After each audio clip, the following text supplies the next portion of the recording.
story now. The Organization for Undoing Tax Abuse, Outa, will this morning be demonstrating outside Rahima Moosa Hospital in support of Dr. Tim de Meyer. He was suspended for writing an open letter about appalling working conditions at the hospital in Johannesburg. He was reinstated after an outcry, but is reportedly facing warnings from hospital management. Outa wants the hospital CEO investigated. eNCA reporter Slindelo Masikane is covering that story for us and joins us now. Good morning, Slindelo. We see several members of Outa are braving the cold. We can even see Wayne Duvenage there standing with some of those. What are they saying today? Well, we're about to find out, Mfundo, but we do know, of course, that there's been a widespread outcry in terms of what's been described as the victimization of Dr. Tim de Meyer here at the Rahima Moosa Mother and Child Hospital following his open letter with regards to the deplorable conditions, really, that patients are subjected to. We can see actually some of the hospital staff coming to support this peaceful protest or pickets outside the hospital. It is, like you said, quite cold, but we do see that civil society organizations are coming out to really lend their support in terms of speaking out against the victimization of people who are really just trying to show that there are issues with regard to this hospital that need to be addressed. And we know that the South African Human Rights Commission itself, in fact, has visited the hospital and said that the conditions are really just unacceptable. But I want to just take a moment to speak to Ali Gule, one of the Outa members. Sir, just to give us a sense as to why was it important for Outa to come out today? Today we are here for two reasons only.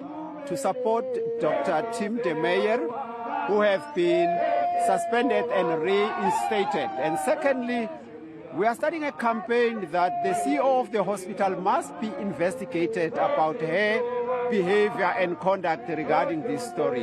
You cannot punish the doctor for telling the truth. We regard him as a whistleblower. So the harassment will sort of deter other whistleblowers from coming out. He is only creating an awareness about the troubles not only at Rahima Moosa. This typifies the general problem all the health facilities have in the province, if not in the entire country.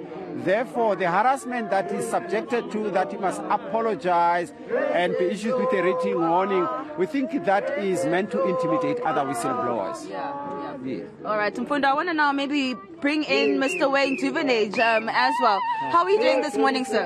Sorry? How are you doing this morning? I'm very well. I'm good to call. Yeah. Just tell me, Mr. Duvenage, would you describe the conditions around Gauteng Hospital as being in a crisis, perhaps? Absolutely. When we see the reports from the doctors, when we see what is happening, there's just so much evidence that we're not running our hospitals properly. Our healthcare in this country is diabolical, and this situation with Dr. Tim de Meyer has highlighted, and I'm glad his colleagues have got around him, and I think this is going to be the catalyst to a lot of investigation that needs to take place, but government is letting its citizens down.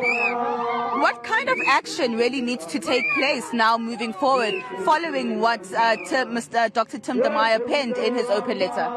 Well, I think this call for a commission is a very important one, and I think the Minister and the MECs of Health need to seriously get down to business of getting competence back into hospital management. CEOs need a lot of experience. These are very complex situations to manage.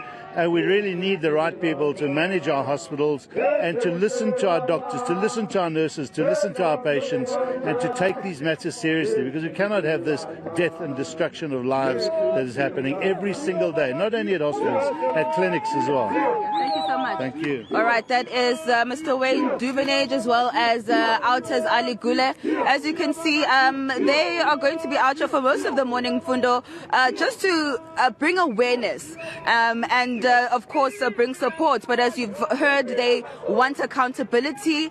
There are calls for a commission of inquiry into the state of healthcare across the country, not just in Gauteng, but also an investigation into the CEO of this particular hospital as well as her conduct. In fact, the South African Human Rights Commission also flagged that when they visited the hospital and had an interaction with the CEO, there was a bit of an attitude, quite dismissive, and as you can hear that it seems as though instead of healing and being places where patients are being saved, our hospitals, our clinics are actually becoming places where patients are actually coming to die. No, very disturbing, but quite powerful to see those few workers coming to picket outside with Outa, because one would say this indicates that they're ready to defy at this point. They no longer care about the so-called victimization. They've been suffocated enough for them to even come and picket there, Slindelo. Certainly so. I mean, this is not the first time that issues have been flagged at this particular hospital. It's been an issue for a number of years, and I think at this point, in terms of the open letter that was penned by Dr. Tim de Meyer, it just shows you that the situation has really reached crisis proportions at this rate, and something needs to be done urgently. All right, Slindelo, we'll leave it there for now and catch up with you a bit later on during that picket. That's our reporter, Slindelo Masikane, out at the Rahima Moosa Mother and Child Hospital. More news.